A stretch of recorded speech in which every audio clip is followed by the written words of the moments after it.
Oh yeah, I love this! Jeg tror slet ikke, I forstår, hvor begejstret jeg er for at modtage den her pakke. Jeg har næsten ventet i 2 måneder på den her pakke og betalt 600 kroner i 12. Så den har bare været perfekt. I kan måske regne ud, hvad det er, jeg har købt på indpakningen. Nu skal vi heller ikke vente mere, ellers så bliver jeg skør. Man er vist ikke i tvivl om, at det kommer fra Australien, når der er en haj på instrukserne. Oh my god, it's so cute! Det er en Minecraft Bee hoodie.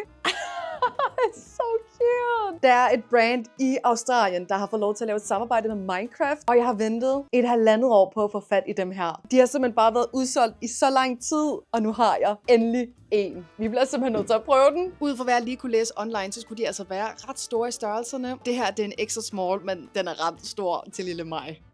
Hello? Nej, den er jo bedårende. Så det, jeg elsker ved det her collab, det er, at det selvfølgelig er Minecraft, men på en fed og stilet måde. Prøv at se de her søde bier. Altså, kom lige, ikke? Det er måske heller ikke det smarteste køb, når vi nærmer os sommer, og det skulle vist blive 30 grader i næste uge. But I'm too cute. It's too cute.